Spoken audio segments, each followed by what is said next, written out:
Thanks for joining us. I'm Allison Krug. The father accused of killing his 3 young daughters appeared in Wisconsin court today. Leading insurance companies on the East Coast are starting to respond to the number of claims being made after Hurricane Sandy.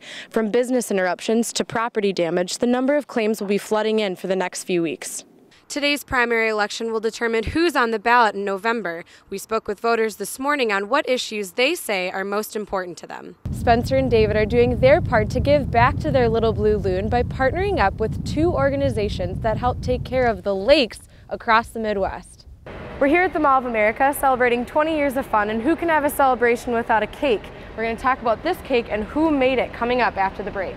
I'm here at the Mill City Museum looking at a new exhibit featuring pictures of the survivors from the 35W bridge collapse that happened just 5 years ago today. Survivors of the 35W bridge collapse may be able to keep a piece of the wreckage. More than 25 survivors of the 2007 collapse have asked the state for a bridge scrap. Several big-name companies in Minnesota have recently come out against the amendment that bans gay marriage. Those stories in a moment, but first, we've certainly had some frigid weather, but tonight get ready for the coldest of cold. The Stillwater prison's still on lockdown tonight after officials say an inmate attacked and injured 4 staff members without warning. Authorities say it happened in the prison dining hall yesterday. A female correctional officer and food service worker were taken to the hospital where they were treated and released. 2 others suffered minor injuries. A ground worker at Minneapolis St. Paul International Airport is accused of drunk driving on the tarmac. The police report says that 54-year-old John Korab was driving the truck when he failed to yield to an air transjet that was being pushed back from the gate last Thursday. Ground services company Service Air says Korab no longer works there. Local officials have been warning us that the freeze-thaw cycle we're seeing this winter can be dangerous, and here's proof. A Hennepin County Sheriff's deputy was posting thin ice warnings on Lake Minnetonka when his own vehicle went right through the ice. This happened about 2 weeks ago, but officials say an SUV driver saw that same sign just last night, ignored it, and also went through the ice. Thousands of people lost power this morning in the heart of downtown Minneapolis. Xcel Energy says a cable failed, leading to a fire in some underground equipment. We're told electricity was lost to about 1/3 of downtown customers. Some businesses closed, but tonight most of the power is back on. 2 guys with one big idea. The result? A brand new clothing line completely American-made and inspired by the Midwest lifestyle. Well, I guess when I was down in South Carolina playing lacrosse, there's a bunch of different companies down there that all try and do the same thing, is just create a lifestyle brand around sort of their heritage and what they believe down there.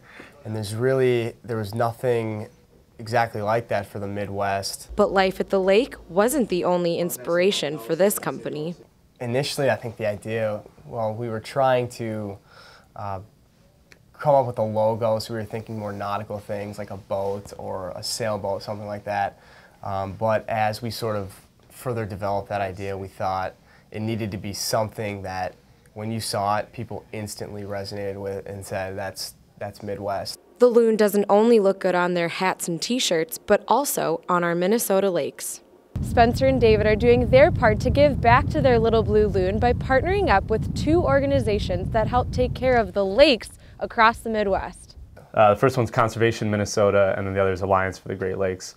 They both deal with lake preservation through a lot of cool different programs, and so we'll be giving a percentage of our profits to them. Like any startup business, there's still a long and tedious road ahead. This is Allison Krug in St. Paul. 13 days into the cleanup, and Hurricane Sandy is still burdening this Long Island Sound community. For us, it wasn't so bad, but at the end of the street, there were boats in the middle of the road here on Royton Avenue, and down trees and fences and things like that. So there was definitely some significant damage. Thanks to Sandy, this local market lost a lot of food, foot traffic, and fundamental equipment that helps keep their business up and running. We're on the water, we are coastal property, so we know we will get hit pretty hard. The only things that we got in mass was the flood downstairs. We did pretty much have over 4 feet of water then in the basement. So basically what we did, we pretty much empty all the refrigerator and throw away all the perishable. We didn't have a choice, we have to do it. Actually, the health department was there. That took a couple of garbage trucks of food. The cleanup is just the first of many steps, but rebuilding the community is a step that most people are starting to worry about. Leading insurance companies on the East Coast are starting to respond to the number of claims being made after Hurricane Sandy. From business interruptions to property damage, the number of claims will be flooding in for the next few weeks. The first fight was against the hurricane, the second one will be against the insurance company. And it's a battle most people are hoping to win. This is Allison Krug in Rowayton, Connecticut. Still to come at 5, negotiators now talking through a 4-inch ventilation pipe to a man holding a 5-year-old boy hostage in rural Alabama. Plus, what Minnesota lawmakers are considering to keep criminals from getting guns.